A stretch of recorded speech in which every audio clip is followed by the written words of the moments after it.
Chris. Hi. How you doing? Math class, huh? Oh, there you go. Oh, your coat's terrific. The whole thing's terrific. God, have you ever seen so many dogs in one place? Trouble with you, Chad, is you're just spoiled. Yeah, I know. Morning. Now, that's ugly. I just got the weirdest idea. Yeah, what? I wonder what she looks like under all those clothes. Eldridge? Are you kidding? No, I'm not kidding. It's kind of like the idea just jumped into my head.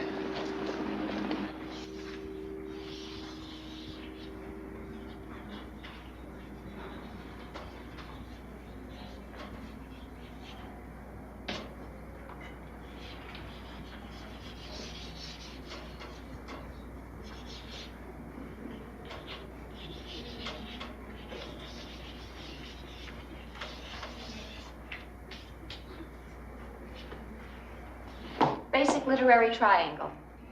Can anyone tell me why Fitzgerald's name is on the bottom? Mr. Foster. Because Fitzgerald's liberated work of the 20s, beginning with This Side of Paradise, formed the base for the extended realism of both Hemingway and Faulkner. Quite correct. I would like to amplify this aspect of the discussion, but I see by the clock that our time is up. Your assignment due for tomorrow's class will be the final chapter of For Whom the Bell Tolls. You are to summarize this chapter with special emphasis on the protagonist's time continuum thought processes relating to his father's death and his own impending death in Spain. Class is dismissed.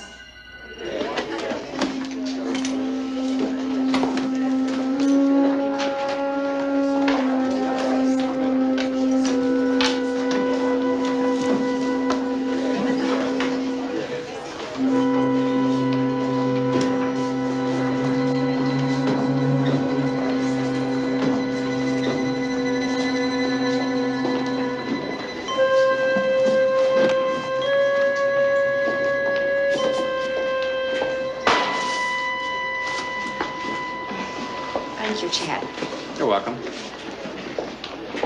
You sure carry a lot of books. Yes, Miss Eldridge, you go to the movies much? sometimes, not often. No? I do. A lot. But then I tend to think in pictures. Oh, Yeah, you see, my hobby is photography. well, that's very interesting. I thought that maybe we It's could... very nice talking with you, Chad, but I do have another class.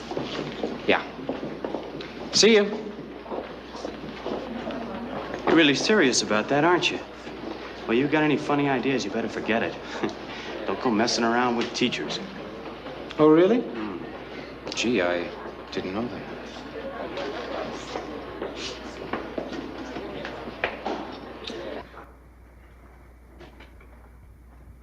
Going out tonight? No, I have too much to do.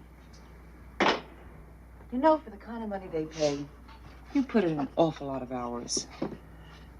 That's true. Julie, Steve has a friend. He's a very nice guy. Well, you can't just stay home all the time. You gotta go out sometimes. I'm all right, Anne. Don't worry about me. The problem with you is you don't give yourself half a chance. If you'd work at it just a little, you'd really be attractive. Anne, have a nice time tonight. Okay. Good night. Night.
That scene in Sanctuary where Faulkner has his character Popeye rape the girl.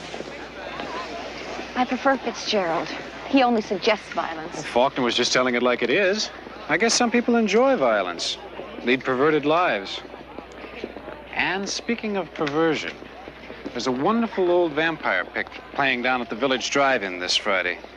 It's all in French with English subtitles. It's a real classic. How about going to see it with me?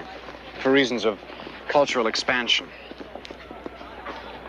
Well, I thank you, Chad, but you know, teachers aren't allowed to date students. Or didn't you know that? So who will find out? My lips are sealed. I won't tell. You have your pick of all these lovely co-eds, Chad. Why would you want to date me? Because I prefer maturity in a woman. All those others, they're just a bunch of kids.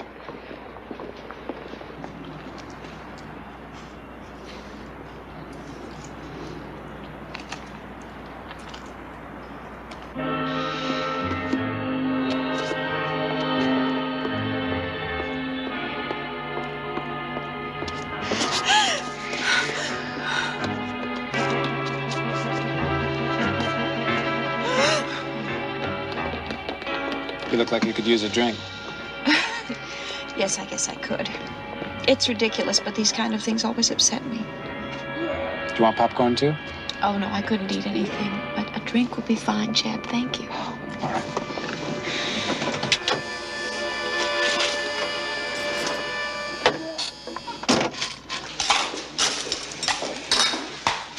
What'll it be? 2 large root beers.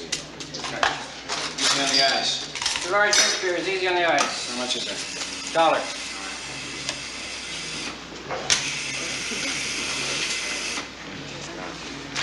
There you go. Thank you. Thank you.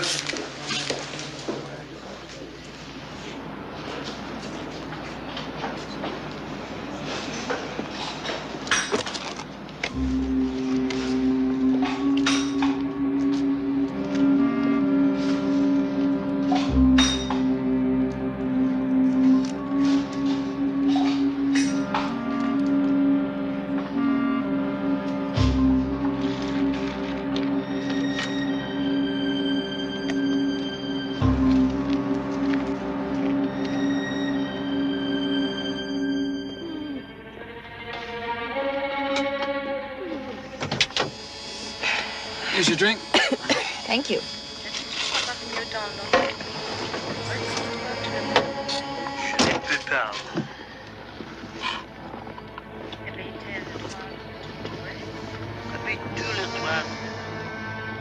Tastes bitter. Yeah, mine too. I guess they're not putting enough syrup in them.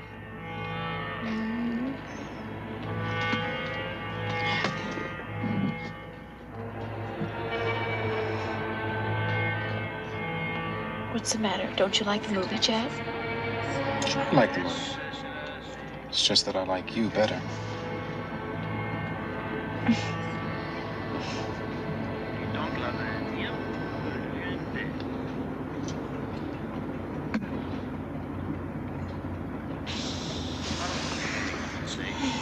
What's wrong?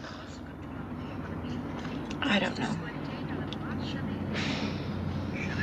Do you want to get out and get some air?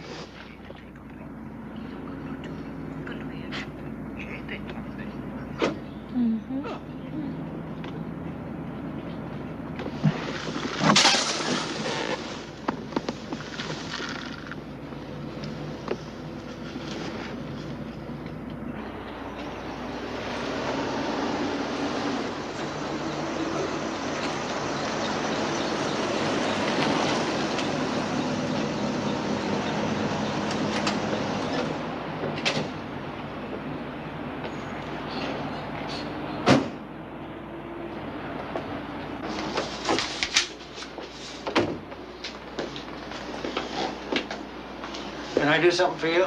Yeah, I need a room for the night, me and my wife. The name's Harker, Mr. and Mrs. Jonathan Harker. You got any baggage? Yeah, I got baggage. Need $15 in advance. All right. Okay, fill out the card. Thank you. Yeah.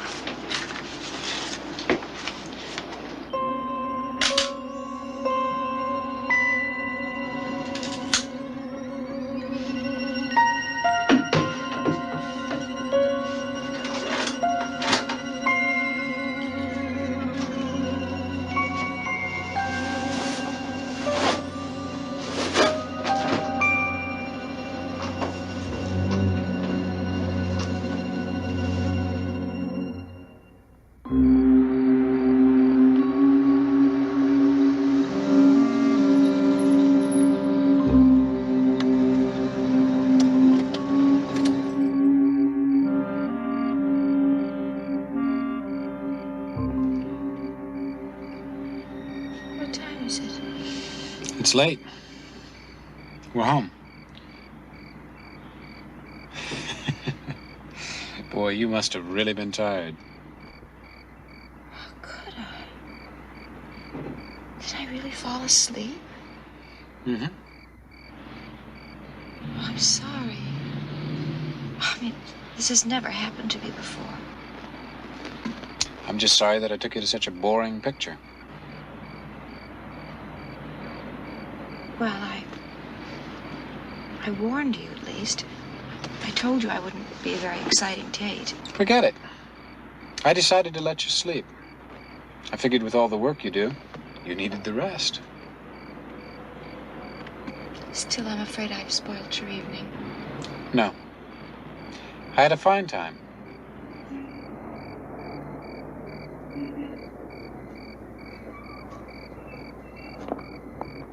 Well, I'm really sorry. Hey, I thought we agreed to forget about that. Yes, we did. I had a very good time. Thank you. Can I call you tomorrow? I don't think so, Chad. Why not? Because it was foolish of us to go out tonight. I could lose my job and you could be expelled. No board of trustees tells me who to see or who not to see. I do what I want. Now, Chad. No, I really must be firm about this. We can't go out again.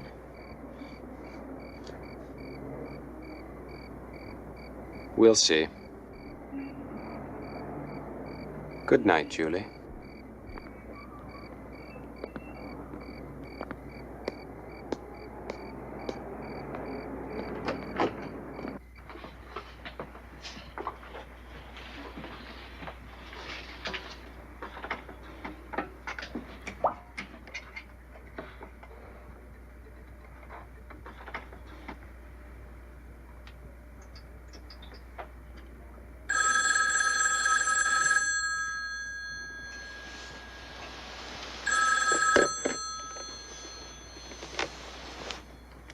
Hello?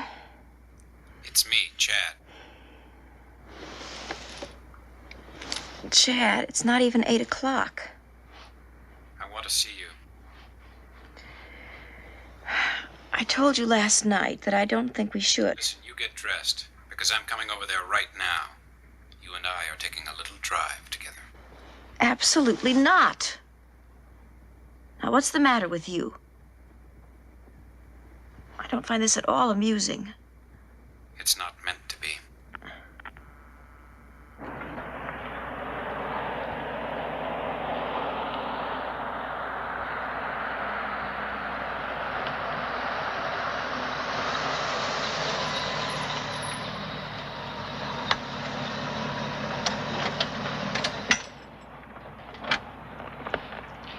Are you ready to tell me why you're behaving this way?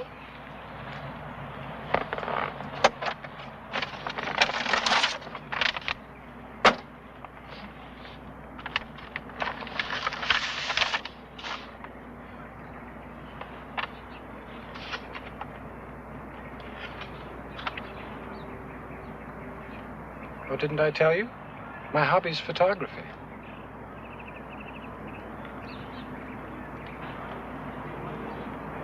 You drugged me last night, didn't you?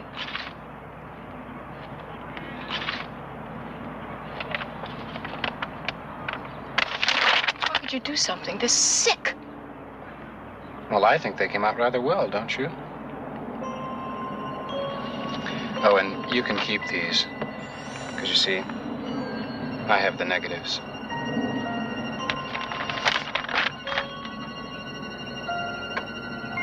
I'll call the police, Chad. No, you won't. First of all, you have no proof that I drugged you. I'll deny it and offer these photos as proof. Tell them you seduced me, that you've got a thing for students. No. I'm sure you don't want the police or anyone else to see these.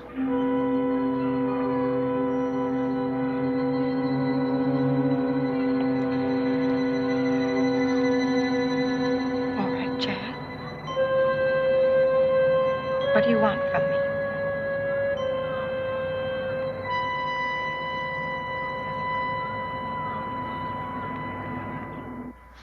The realism of Faulkner, Steinbeck, Hemingway, and even Hammett opened the doors to a new kind of literary expression, indigenous to the new American frontier experience.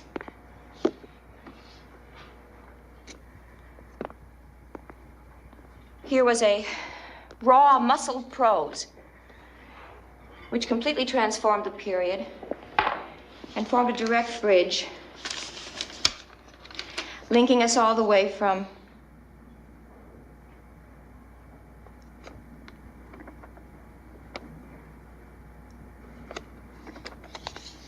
the aesthetic realism of a Dreiser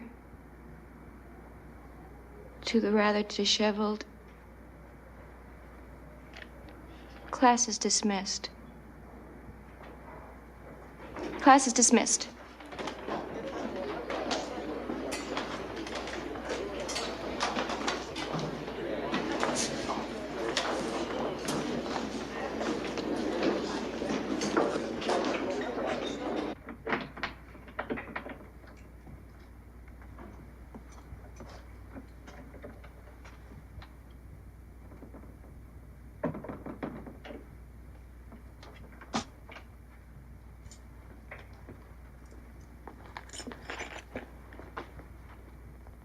What are you doing up? Do you know what time it is? Julie. Will you please tell me what's going on? Nothing. I didn't stay up all night to get that kind of an answer. I'm worried about you. It's been like this for a month now. I know, but... Julie, this isn't like you. Please tell me what's happening. I really can't talk about it, Anne.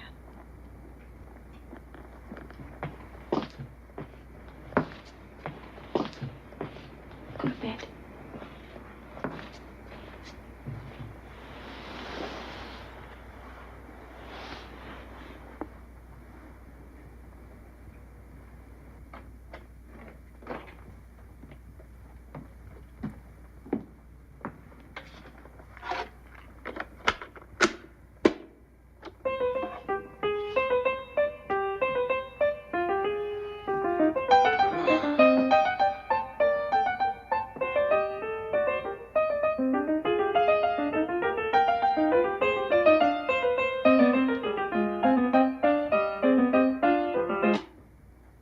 Hey, I want that on. I want it off. Since when does what you want count? Since now, tonight, this second. It's all over, Chad. It's over. Nothing is over until I say it is. I don't think so. You see, I'm bored. And when I'm bored, the game is over. Bored? Mm-hmm. Not terrified, not shocked. Just plain bored. Whose idea did you think this whole thing was? What are you talking about? What I am talking about, Chad, is that you are a singularly unimaginative young man. Did you really think that that dull little mind of yours could possibly have conceived any of the rather dramatic experiences we've shared? Do you remember the day you watched me walk up the steps? Since that moment, your mind has not been your own. Why do you think you suddenly had the overwhelming desire to see what I looked like under all those clothes?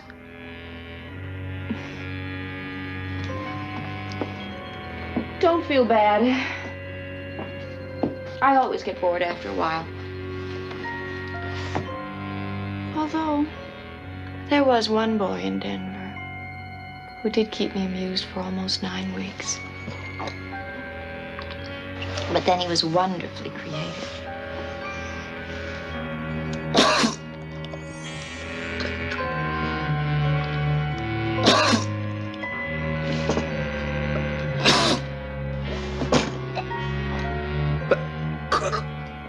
First you'll experience dizziness, then mild paralysis, and then total cardiac arrest. You've drugged me. No, dear, I've killed you.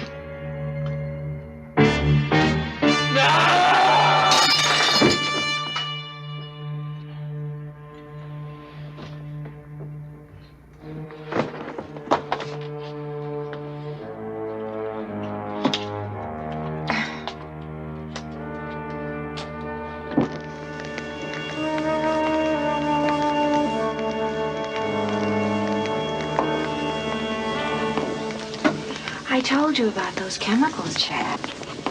How dangerous they could be.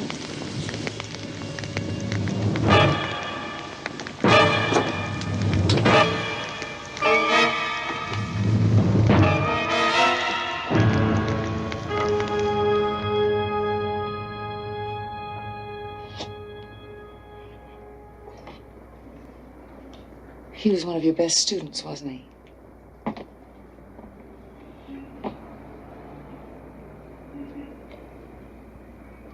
Yes, he was wonderfully bright and spirited boy.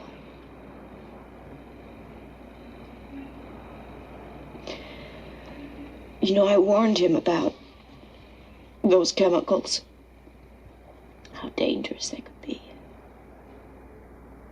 Are you sure you're okay? Julie, I can skip work and stay here with you.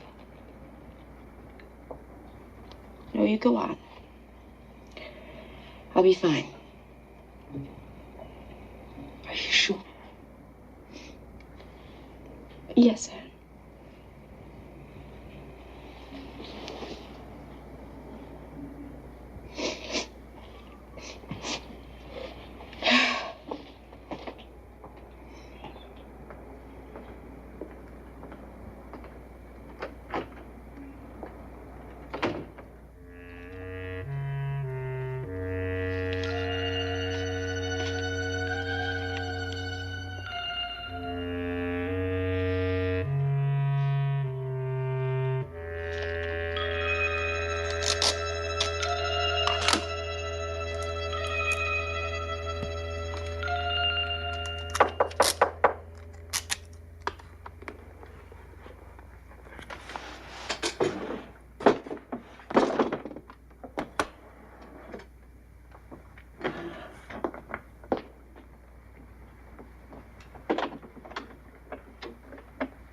Miss Eldridge? Yes. I'm Arthur Moore. I saw your notice on the board. And you need help. Yeah, my lit grades are lousy. Do you have time for me, Miss Eldridge? Of course I do, Arthur. In fact, if you like, we can start right now. Oh, that'd be great. I like that a lot. Good.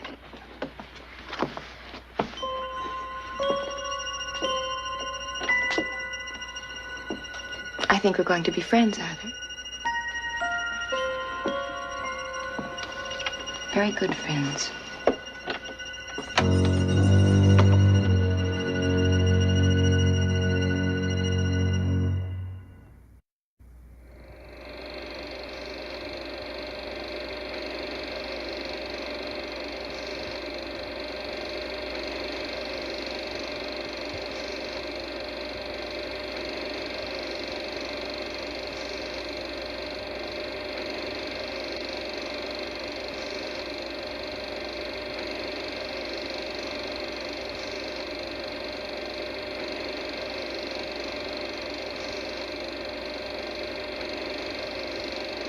The funeral is over, and I am alone in the house.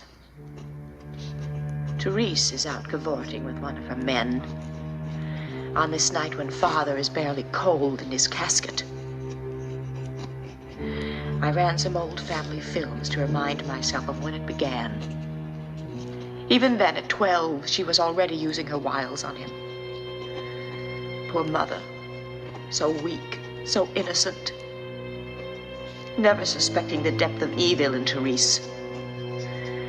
My spoiled sister, her sweet little face never fooled me for an instant. I knew the darkness behind it. I knew the fermenting ugliness in her soul.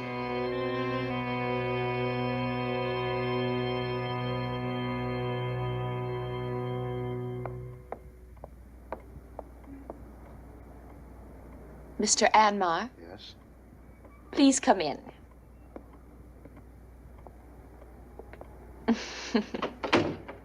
I know what you're thinking. You're wondering how sisters can look so unalike. I have never found it necessary to affect the ways of Therese. Please sit down. Is she here? Oh, no. She's gone to a party.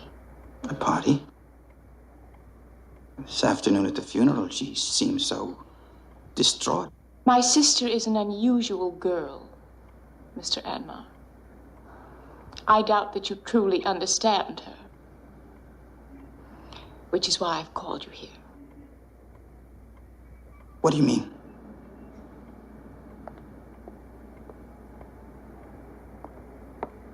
I want you to look at something. Here's Therese and Father. She was 15 then. I want you to notice the way she's pressing herself against him. I don't understand. Why are you telling me this? My sister is evil, Mr. Anmar. I think you should know that.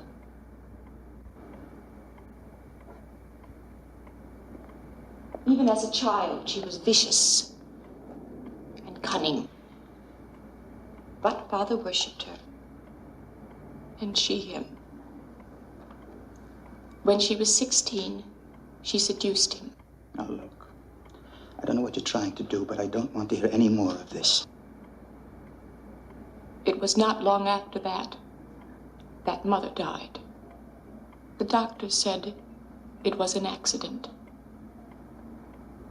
That she had taken an overdose of sleeping pills. But it was no accident, Mr. Anmar. It was Therese.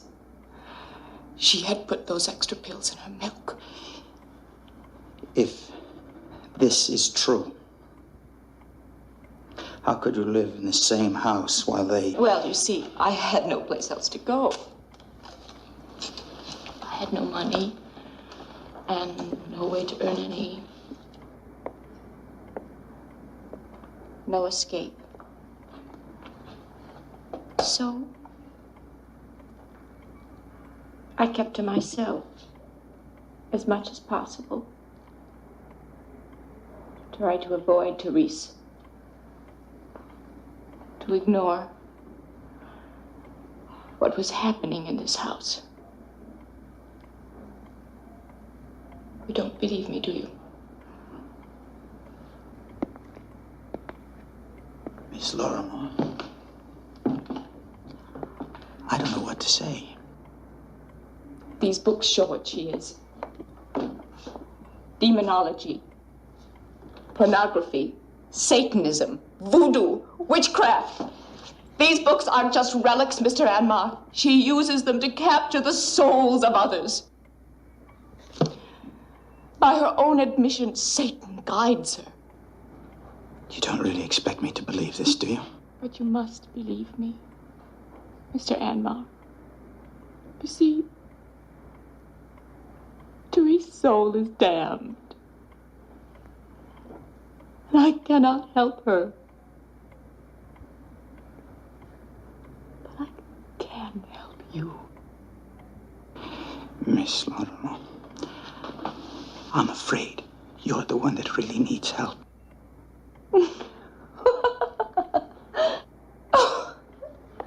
How naive you are. Do you really think she cares for you? She lies to you. She laughs at you. Sorry, but I really must be going now. I know all about that night at Morley and what happened there.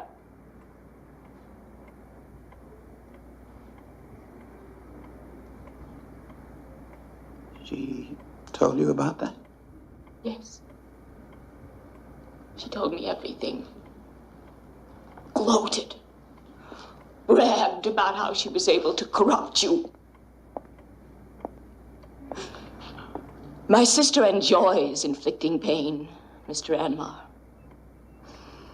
And apparently she somehow persuaded you to share that perversion. Now do you believe me?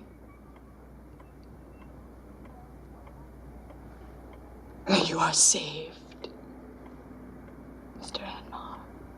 I have freed you from evil. This afternoon, while I was out shopping, Therese violated my room in an insane act of revenge.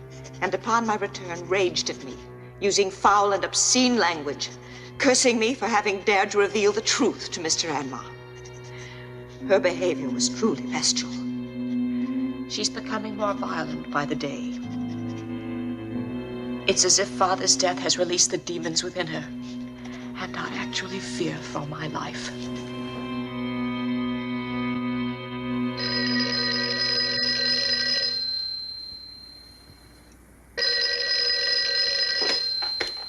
Hello? Dr. Ramsey, it's Millie. It's about Therese. She's much worse. Now, I thought we'd settled that matter. You were going to see about Therese. But you can't imagine the things she's been saying about me. About us. Us? She's jealous of our relationship. She twists it into something lewd and something sordid. Look, Millie, I have a hospital call to make in your area tomorrow. I'll drop by and we'll talk about this. Thank you, Doctor.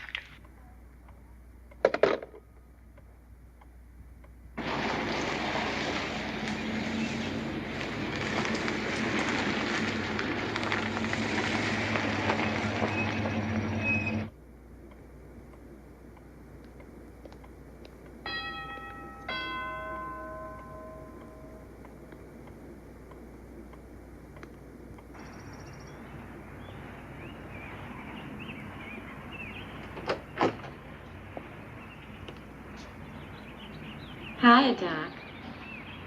Come on in. I've been expecting you.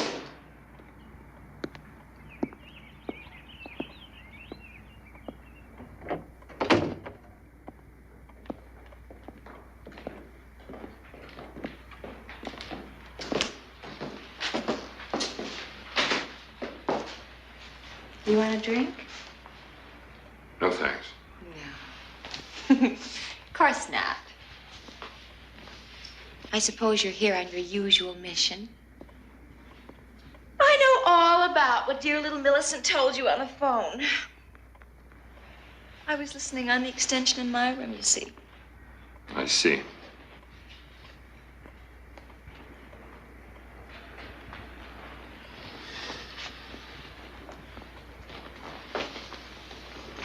So, I guess it's just a wasted visit, Doctor. Because I know Millicent won't talk about me when I'm in the house. And here I am. Did you destroy her room? Yes, I destroyed her room. Why shouldn't I? She deserved it. I mean, where does that little twit get off thinking she's got the right to stick her nose into my affairs?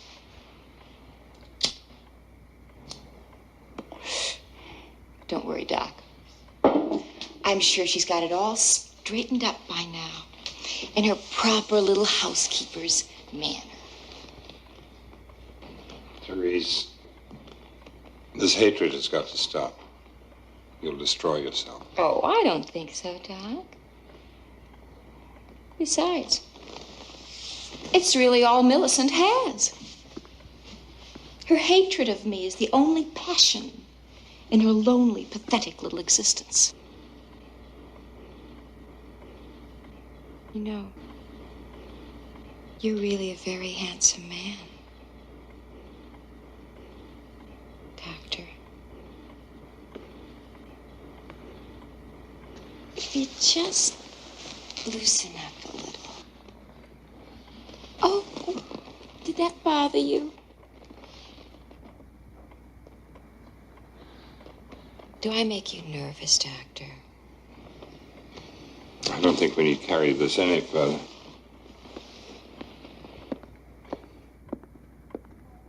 What's the matter, Doc? You still a virgin? Or, is it that you just don't like girls? I'll call again soon. We don't need you anymore, Ramsey. Why don't you just get the hell out of our lives? Don't phone us and don't call on us. Well, leave! And don't ever come back here!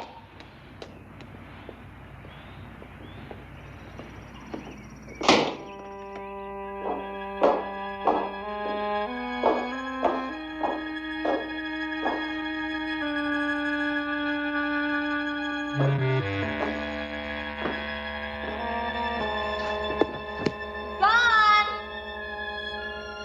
Dr. Ramsey's gone, Millicent. He won't be back.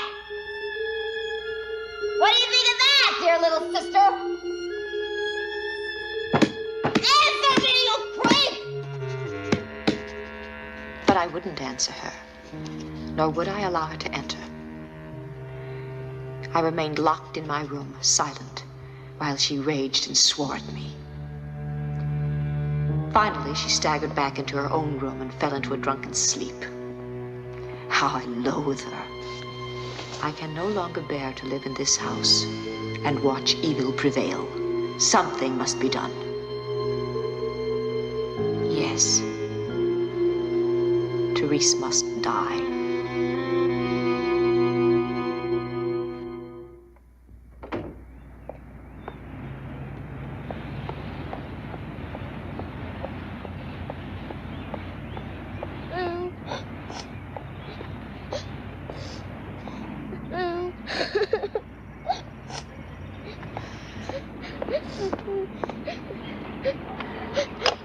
Tracy, what's wrong? What's the matter? My doll is broken. Oh, let me look at it. Oh, my. How did this happen, dear? Your sister broke it. Therese? Therese did this? But why? Why did she do it? I was just playing with my dolly when all of a sudden your sister came running out of the house and yelled at me. She said I was making too much noise. Then she grabbed my dolly and threw it on the ground and broke its head. I hate her, Miss Milton. I hate her. You poor thing. Next time I'm in town, I'm going to buy you a brand new dolly. You will? Will that make you feel better? Thank you, Miss Millicent. When I returned to the house, I was still thinking of Tracy's broken doll. And it was then that the solution suddenly became quite clear. At last I had found the ideal way. How ironic, I would use Therese's own books to destroy her. I began to collect the necessary items. Parings from Therese's long, painted nails. Strands from her lovely blonde hair. The rhinestone buttons from her most lewdly seductive dress. And then, at last, I had all that was required.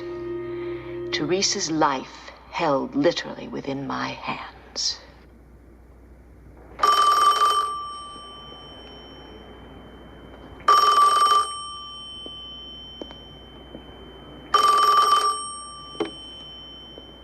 Hello? Hello, Dr. Ramsey. It's Millie. I've been trying to reach you since yesterday. Millie, I'm terribly worried. We must talk. I appreciate your concern, Doctor, but I no longer feel there is any need to talk. You see, things are different now. I found a way to deal with Therese. I insist that we talk. That is all I have to say to you, Dr. Ramsey. Your advice is no longer required. Goodbye.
Millicent?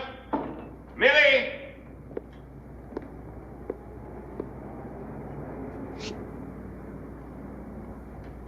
Millie, you in here?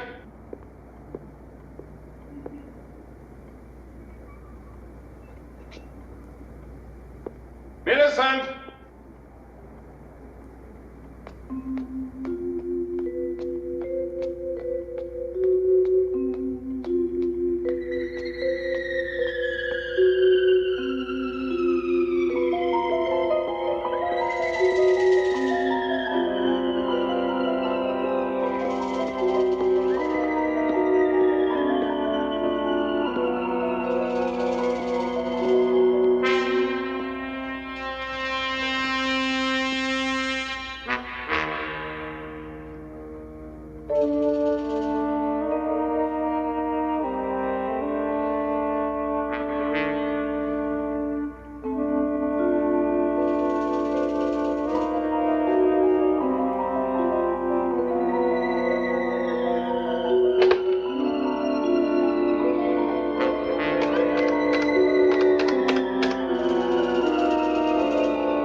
This is Dr. Chester Ramsey, 470 Staten Place.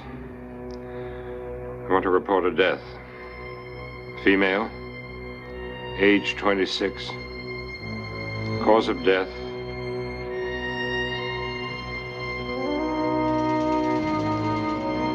cause of death unknown.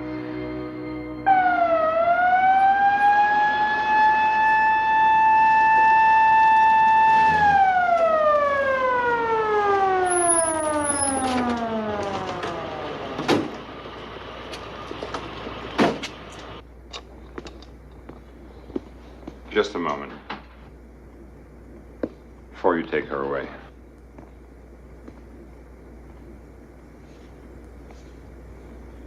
I was the family physician. I knew her quite well. Her name was Therese Millicent Lorrimore.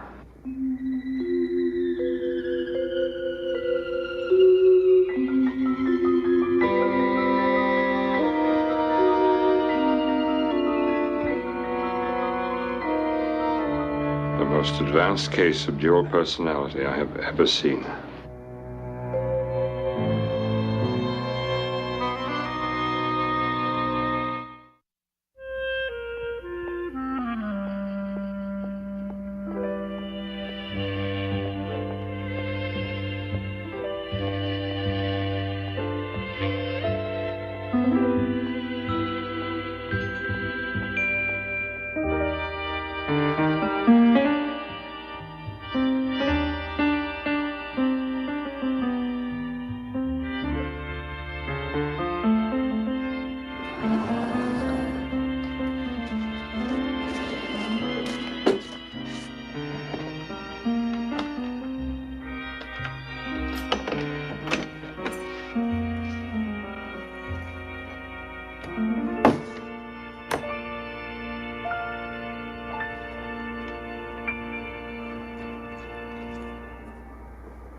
he who kills.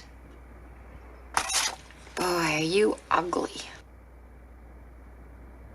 That face. Even your mother wouldn't love you.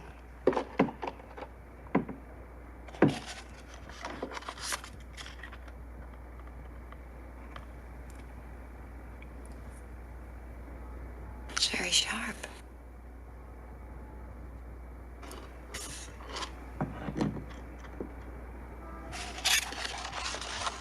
Arthur's gonna love it.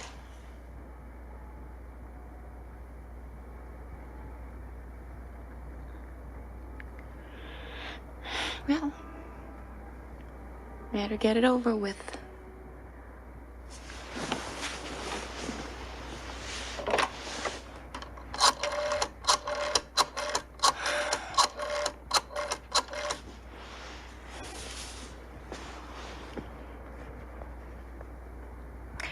Hi, Mom. I couldn't call earlier. I just got home. Mother, it's about tonight. I know we always spend Friday night together, but I thought, no, I feel all right. It's not that. Mother, I'm not sick.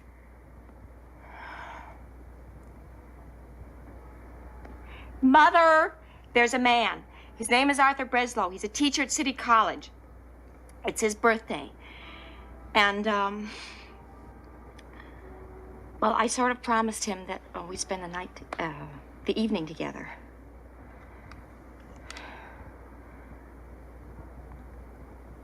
Mother, it has nothing to do with preferring. When do I break my word to you? What do you mean, when? You give me a when. When do I break my promises? Well, of course I love you. Yes, I do. Yes, I do, dear.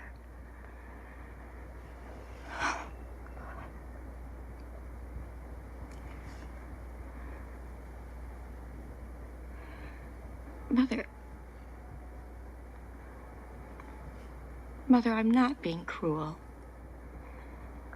It's his birthday, that's all. I see you 2 or 3 nights a week.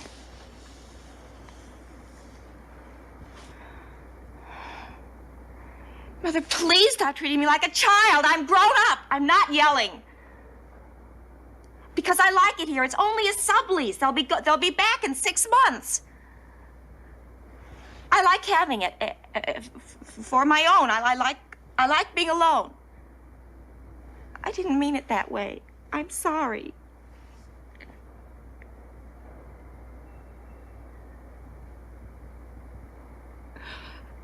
About a month. I meant to tell you before. He's a very nice man. He's kind and gentle. You'd like him. It didn't happen that way. I met him after I rented the apartment.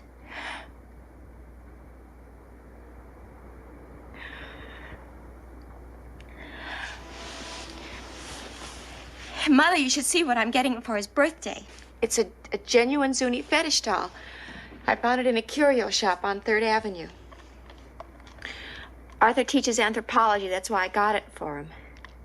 It's a Zuni hunting fetish. It's really interesting. There's supposed to be some Zuni hunter's spirit inside of it. And there's a golden chain wrapped around it to keep the spirit from making the doll come to life. Come to life.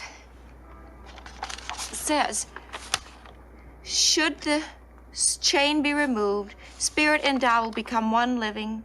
Well, that's what it says on the scroll. The scroll. It comes with a doll inside the box. You should see his face, Mom. Mom?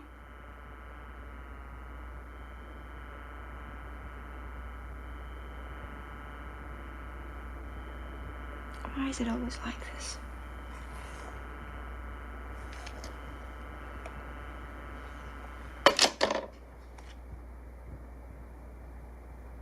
I will not get a headache. I will not get a headache. I am going to take a bath. And then I'm going to meet my fella. And we're going to have a lovely time. Lovely time.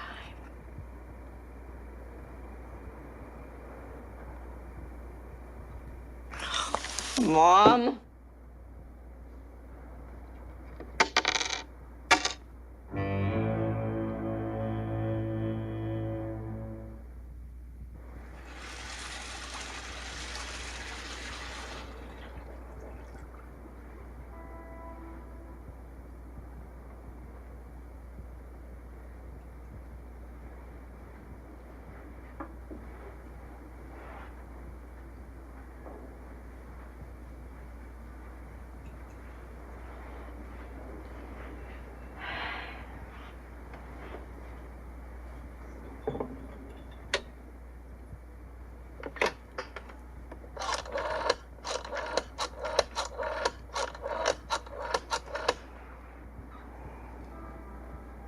Hello, Arthur. Hi. Well, you know me too well, don't you? It is our one night on the town, you know, every Friday night. Well, you know, I've told you before. I just don't want to hurt her feelings. My moving out was hard enough on her. Well, I know I had every right to move out. That's not the point. Yeah, I realize we'd planned to spend the evening together, but... Arthur, it's only one day. Couldn't we celebrate your birthday tomorrow night? I just don't want to hurt her feelings. She is my mother, after all.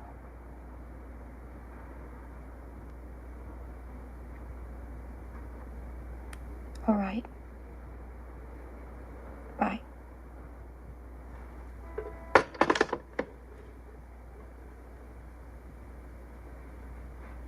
Hooray for Friday night.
What'd you do? Fall off the table?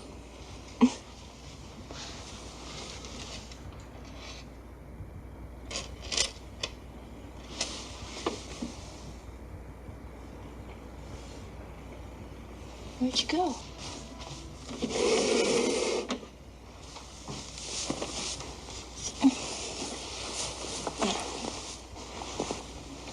Lord, where are you?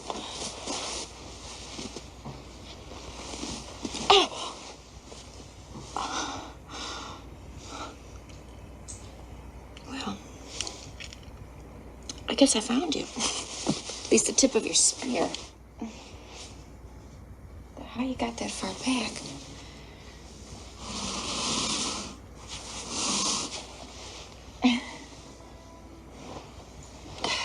We're getting warm. Come out, wherever you are.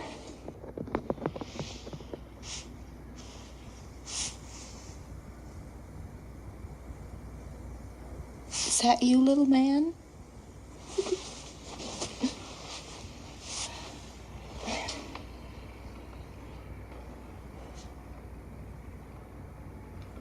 gotta be there.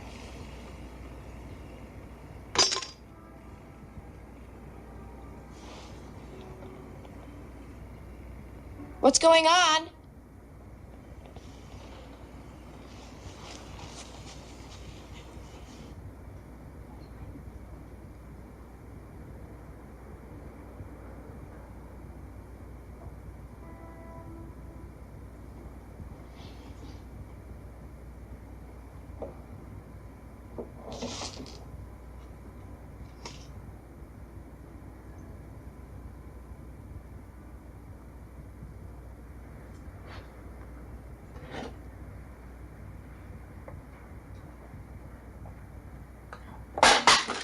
Come on, Amelia.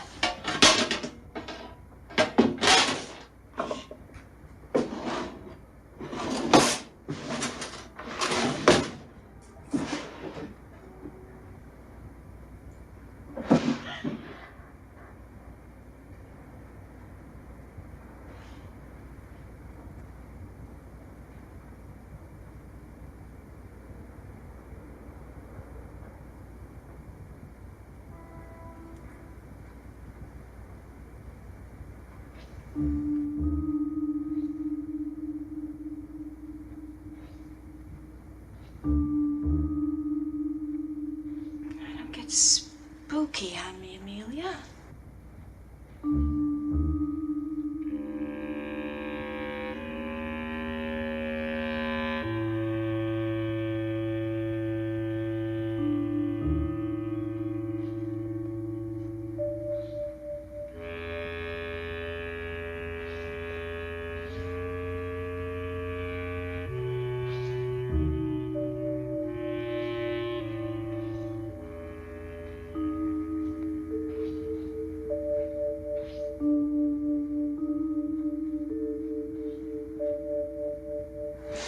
Wooden dolls do not move about.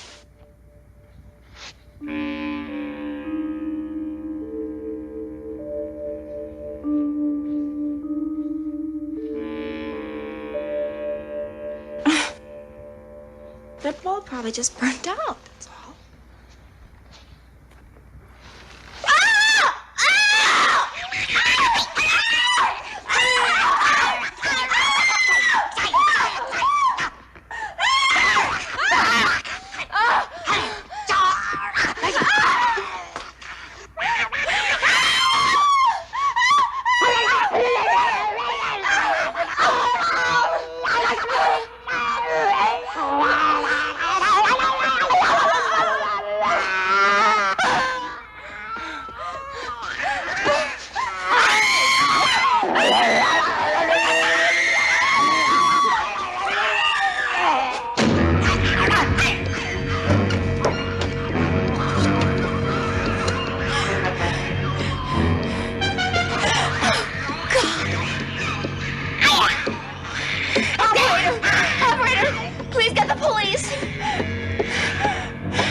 This is Amelia, Mom. I'm sorry I acted the way I did. I think we should spend the evening together just the way we planned. It's kind of late, though. Why don't you come by my place, and we'll go from here?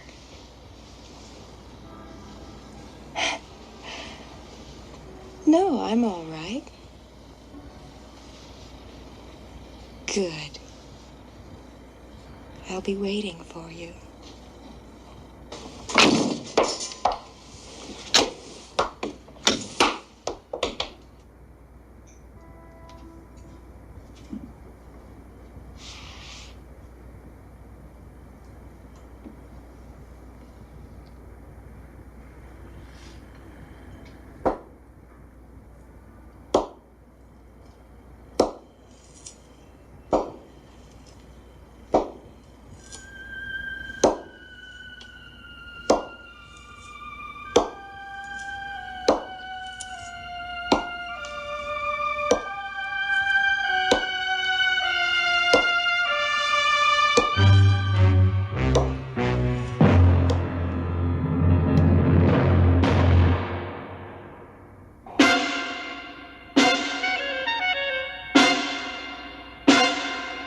Thank you.